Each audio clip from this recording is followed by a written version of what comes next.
ओम जयंती मंगला काली भद्रकाली कपालिनी दुर्गा क्षमा शिवा धात्री स्वाहा नमस्कुते। प्यारे मित्रों, मैं रामोद पांडे शास्त्री अपने कुमारी वैष्णवी चैनल से आज आप लोगों के समक्ष सकारात्मक सोच को अपनाने की प्रमुख सूत्र क्या है प्रस्तुत करने जा रहा हूं। प्रख्यात दार्शनिक मैक्सवेल माल्टस ने अपने निष्कर्षों को बड़े प्रभावी ढंग से प्रस्तुत किया है। पुस्तक के प्रथम अध्याय में निर्णायक शक्ति की खोज में माल्टस साहब कहते हैं, नकारात्मक विचार मानव जीवन के बर्बादी की सीढ़ी है। ऐसे विचार अक्षम्य हैं। यदि ऐसे विचार करते हैं तो स्वयं पर अकथनीय अत्याचार करते हैं। अपने मन में नकारात्मक विचार न आए, इसके लिए आपको सोच नकारात्मक न हो, अन्य मामले में न हो, इसके लिए I have no negative things in my dictionary. मेरे शब्दकोश में 9 शब्द नहीं है, ऐसा ही विचार कर लो। यानी बार कोई भी कार्य मैं नकारात्मक उत्तर नहीं दे सकता, नकारात्मक विचार नहीं कर सकता, नकारात्मक कर्म नहीं कर सकता, ऐसा स्पष्ट करता है। मेरे शब्दकोश में है ही नहीं न। आप अपनी समस्त ज्ञान इंद्रियों से न का परित्याग करें, जैसे मन से, कर्म से, वाणी से, दृष्टि से, आदत से नकारात्मक विचारों को दूर बनाने का प्रयास करें। आपको अभ्यास करना होगा, आपको अभियान चलाना होगा। मेरे मन में यह नकारात्मक एक विषय है, जल्दी से जल्दी इसे निकाल फेंकें।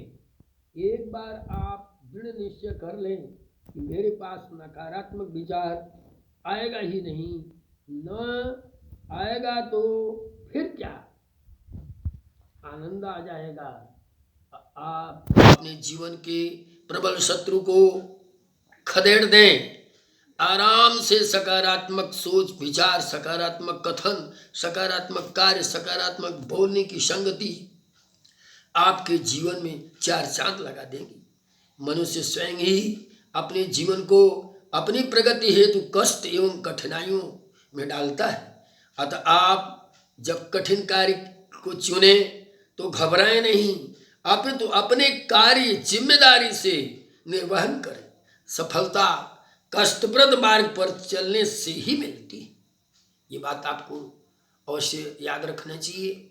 किसी भी व्यक्ति को अच्छी सफलता प्राप्त करना है तो उसका मार्ग कष्टप्रद होता है। जैसे शिक्षार्थी को उच्च शिक्षा प्राप्त करना है, अच्छे अंक प्राप्त करना है तो घोर परिश्रम करना होगा। एक कृषक को अगर बहुत अन्न पैदा करना है तो उसे परिश्रम करना होगा। इसी तरीके से किसी भी उद्योगियों को भी अगर उसे उचित लाभ प्राप्त करना है तो निश्चित रूप से उसे परिश्रम एवं त्याग करना पड़ेगा ही। मनुष्य का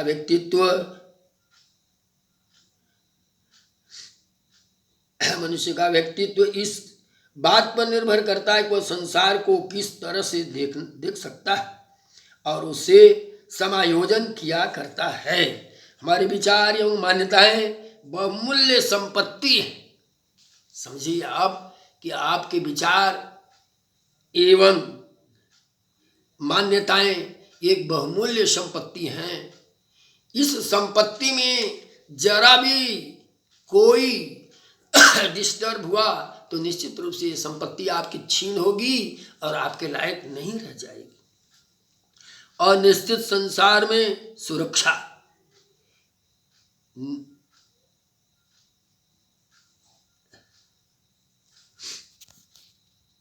संसार अनिश्चित है, इसमें सुरक्षा आप कैसे प्राप्त करेंगे? इसको महान विद्वान ने दूसरे अध्याय में बताया है। जिस तरह नवजात शिशु जन्म लेते समय चिल्लाता है और इसके बाद हंसता है, ठीक उसी तरह से हमें भी अपनी कठिनाइयों के बीच मुस्कुराते रहना चाहिए। भले ही पहले कष्ट आता है तो शिशु बच्चे का याद करना चाहिए कि वह शिशु बच्चा पैदा होते रोता है लेकिन बाद में मुस्कुराने लगता है। स्वयं ही धारणाएं, दूसरी बात यह है, स्वयं की धारणाएं मनुष्य का एक अच्छा मित्र होता है। आपकी धाराएं अच्छी हो पर वह अच्छाई और बुराई होने पर बुराई के मार्ग पर चल पड़ता है, अच्छाई के मार्ग, अच्छे विचार अच्छाई के मार्ग पर चलते हैं। दोनों मार्गदर्शक एक बहुत अच्छे मार्गदर्शक होते हैं। जो अच्छाई का मार्ग अपनाता है उसे अच्छे विचार होने चाहिए, जो बुराई का मार्ग अपनाता है उसका मार्ग बुरा होता है। इसलिए मित्रों, सदैव स्वस्थ मस्तिष्क वाले सुंदर एवं टिकाऊ सकारात्मक विचारों को ही लेते रहना चाहिए। हमें अनिश्चितता एवं दुर्भाग्य को तिलांजलि देकर अपने कार्यों में तन मन से लग जाना चाहिए। व्यक्ति किसी कार्य को अनिश्चितता एवं दुर्भाग्यपूर्ण न समझे। अगर ऐसा है तो उसे तिलांजलि देना चाहिए और व्यक्ति को सतत प्रयास करते रहना चाहिए। स्वस्थ शरीर में स्वस्थ विचार आते हैं, शारीरिक स्वास्थ्य ठीक है तो विचारों में भी अच्छाइयाँ आएंगी। पांचवी चीज़, जीवन में निश्चित रूप से सफलता पाने के लिए कुछ समय आईने में, शीशे में सामने खड़े होकर के दोहराना चाहिए, हम आगे अवश्य उन्नति करेंगे, इससे आपको अवश्य सफलता मिलेगी। छठा वाक्य इन्होंने लिखा, जीवन को निर्धारित मात्रा में समय मिला है।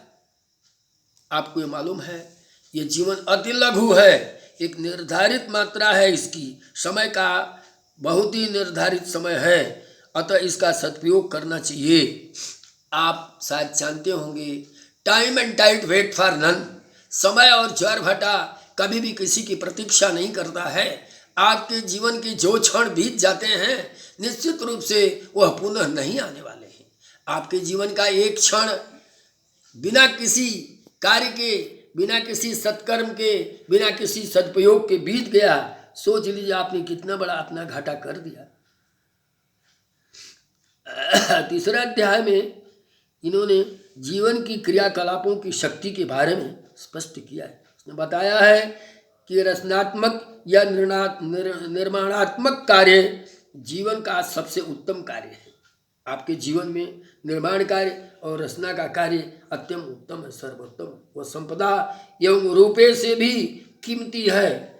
गलती से यदि अपने प्रतिभा के प्रति कोई धंधा चुन लिए हो तो उसे तुरंत बदल दें। यदि बदलना कठिन हो तो उसे पूर्ण मन से करें। कभी कभी व्यक्ति निर्णय जो है गलत ले करके ऐसी धंधा का चयन कर लेता है जो उसके लिए कष्टदायक होता है। तो अगर वो कष्टदायक है तो उसे तुरंत बदल देना चाहिए। अगर बदल नहीं पाता है तो निश्चित रूप से उसे मन लगाकर पूर्ण मन से उसे करते रहना चाहिए। तीसरा पॉइंट, एकाग्रता से समय का सदुपयोग पाबंदी के साथ करते हुए अपने निर्माण कार्य में लग जाएं। एक कार्य चुनकर उसमें विशेष योग्यता प्राप्त करें। अनेक कार्य एक साथ करके शक्ति का अपव्यय न करें। प्रत्येक दिन के लिए कार्य एवं अवकाश निर्धारित कर लें। मित्रता करना भी जीवन का एक उद्देश्य है।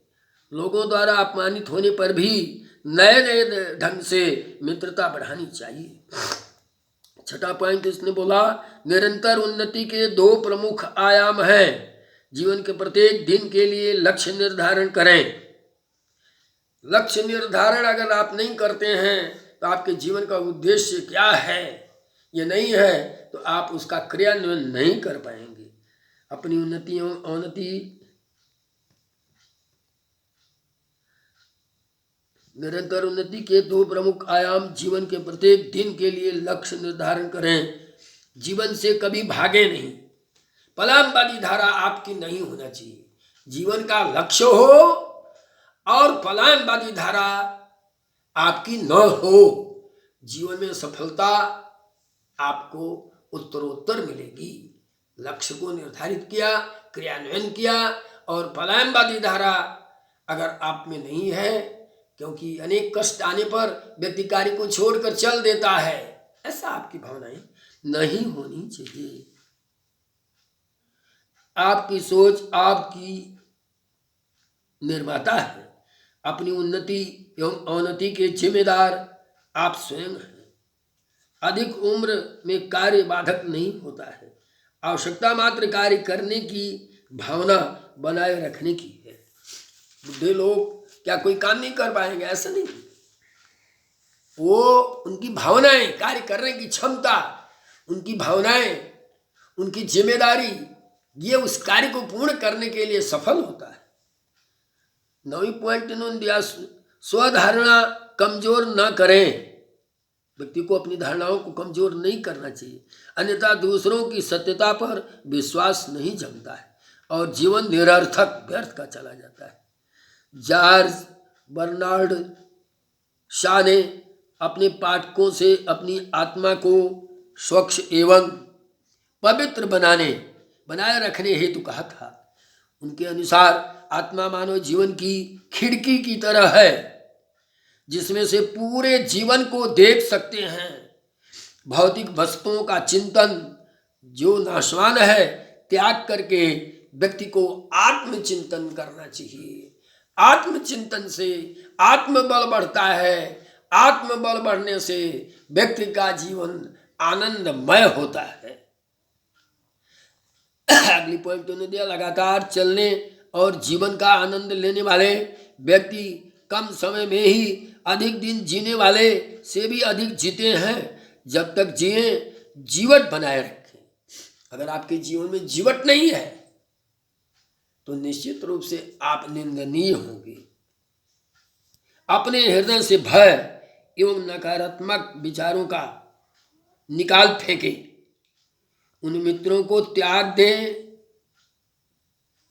जो जीवन को नीरस बनाते हैं। हर व्यक्ति के जीवन में दो तरह के मित्र होते हैं, सरस और नीरस। सरस मित्र जो होते हैं, जो सकारात्मक विचार वाले होते हैं, उनके जीवन को अत्यंत सरस बना देते हैं। लेकिन ऐसे व्यक्ति जो नकारात्मक विचार, कहना, सुनना, पढ़ना, लिखना सब उनके नकारात्मकता में ही ओतप्रोत है, तो ऐसे व्यक्ति आपके जीवन को नीरस बना देते हैं। पूर्णता कभी नहीं होती है। अगर आप किसी कार्य में अपूर्ण हो गए तो शर्माना नहीं चाहिए। गलती होना स्वाभाविक है, परंतु उसे सुधार कर चलना मनुष्यता है। 4 एवं 5वें अध्याय में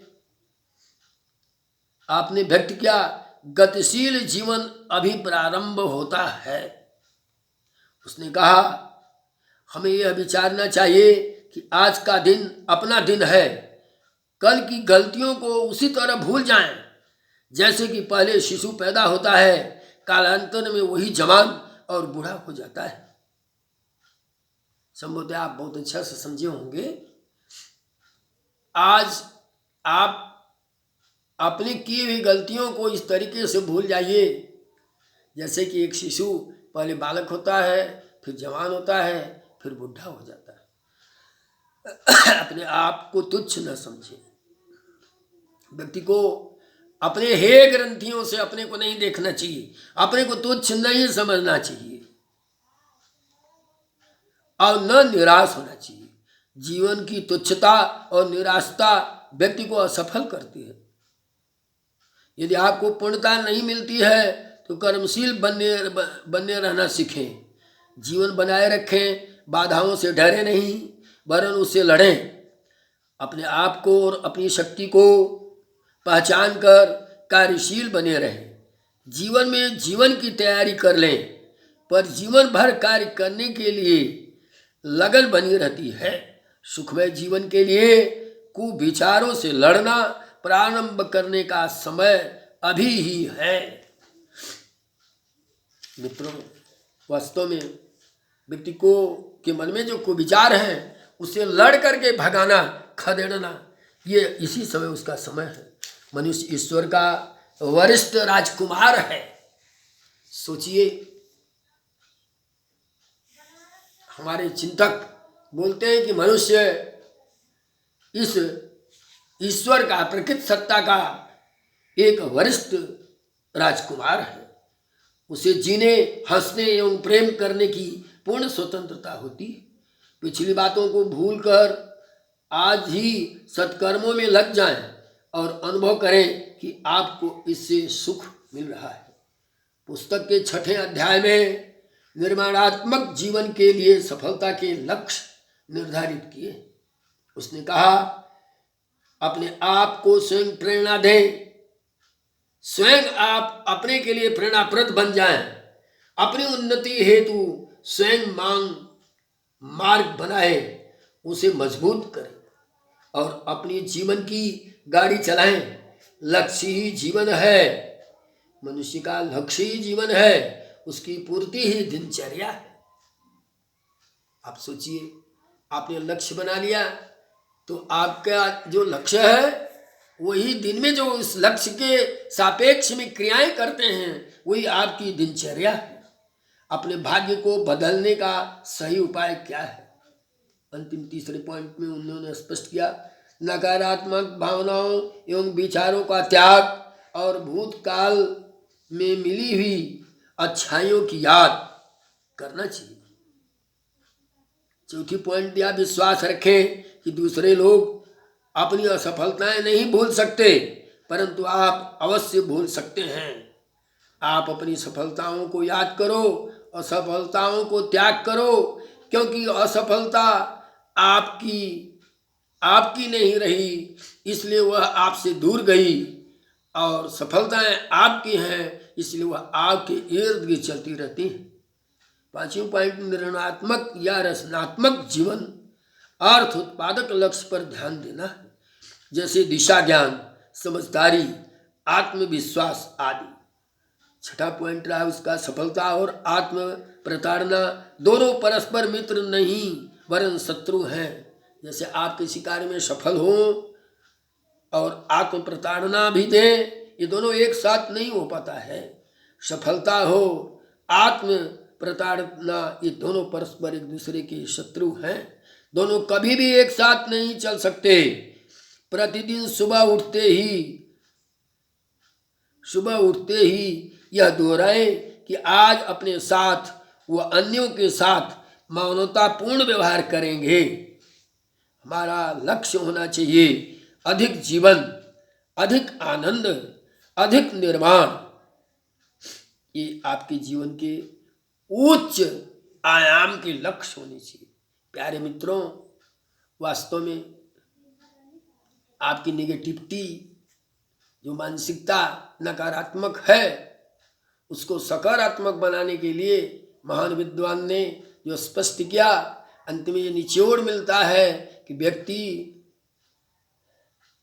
सद्वाणी, सद्विचार, सद्भावना, सत्कर्म, सत्संग, सत्ज्ञान, हर चीजों को सत्य से ओतप्रोत करके अपने विचारों को बदले। निश्चित रूप से रसरी आवत जागते सिर पर होत निशान, धीरे धीरे नकारात्मक विचार आपके खत्म होंगे। नकारात्मक विचार जब आते हैं, मन झंडा लेके खड़ा हो जाए, तुम्हारे लिए यहाँ कोई जगह नहीं है, भाग जाओ। लेकिन हमारी कुछ रूढ़वादिताएं हैं, मनुष्य की मृत्यु हो जाती है, शव लेकर लोग राम नाम सत्य है ये शब्द बोलते हैं, लेकिन ऐसा उस मरने वाले को तो सुनाई नहीं दिया, लेकिन ढोने वाले को जरूर सुनाई दे रहा है। तो कम से कम ढोने वाला सोचे कि राम नाम सत्य है, ये मरने के बाद राम नाम सत्य न हो करके जीवन पर्यंत, जीवन जब आपका है इस संसार में, तभी से राम नाम सत्य कहो। राम नाम सत्य तभी संभव है जब सद्वाणी, सद्विचार, सद्भावना, सत्कर्म, सत्संग, ये सारी चीजें आपके अति उत्तम मानवीय गुणों से ओतप्रोत सर्वोत्तम विचारों को लेकर के आप चलते हैं, तो हमेशा एक रेखा को छोटा करना है, बिना उसे स्पर्श किए एक बड़ी रेखा खींच दीजिए, वो रेखा ऑटोमेटिक छोट हो जाएगी। आपके मन भावनाओं में अगर नकारात्मक भावनाएं अपना घर बना चुकी है तो निश्चित रूप से आप सकारात्मक भावनाओं को उत्प्रेरित करते हुए खूब बढ़िया से उसमें प्रतिष्ठित कर दीजिए। ये नकारात्मक भावनाएं ऑटोमेटिक छोटी होकर के अपने आप पलायित हो जाएंगी। आपसे मेरा निवेदन है, इस यूट्यूब चैनल के माध्यम से, कुमारी वैष्णवी यूट्यूब चैनल के माध्यम से हमने मानसिकता को सकारात्मक करने के लिए कुछ अच्छे विद्वान की स्पष्टीकरण को, विश्लेषण को आपके पास भेजा। वास्तव में ये दार्शनिक मैक्सवेल माल्टज बड़ा अच्छा सा विद्वान है। इसकी पूरी पुस्तक का हमने समस्त अध्यायों का विश्लेषण किया और आशा है कि आप अपने विचारों को स्वप्न में भी नकारात्मक नहीं होने देंगे। क्योंकि आपके पूरे शरीर में जितने रोग होंगे अगर सबको मिला दो तो ये अकेला जो नकारात्मक विचार आपकी भावनाएं हैं यह कहीं उससे कई गुना अधिक हो जाएगा और विष का कार्य करेगा। विष का कार्य करके आपके मस्तिष्क में विष पैदा करेगा। आपका मस्तिष्क विष से भर जाएगा, इसलिए कोई भी सकारात्मक कार्य आप नहीं कर पाएंगे।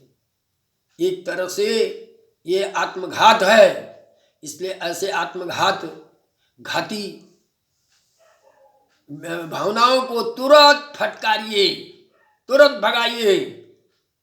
आपके पास ऐसे लोगों को, ऐसी चीजों को रखने का समय नहीं है। आपका पात्र तो अच्छाइयों से भरा है। अच्छे लोगों की संगत आपने किया, अच्छी वाणी आपने बोला, अच्छा अध्ययन आपका हुआ, सद्वाणी, सत्कर्म, सद्भावना, तमाम चीज़ों को सत्य से ओतप्रोत अपने जीवन को बनाया। इसलिए निश्चित रूप से आप सकारात्मक वैचारिकता से परिपूर्ण होंगे। मित्रों, मैं अपनी वाणी को विराम देते हुए आपसे निवेदन करूंगा कि मेरे इस YouTube को देखते हुए इसमें कोई कमी या अच्छाई हो तो इसका क्रिटिसाइज, समालोचना करते हुए मुझे अवश्य अवगत कराएं, ताकि मैं अपने में सुधार एवं पुरस्कार मान करके उसे सिरोधार्य करूं। जय माँ जगदम्बे, त्राहि माँ।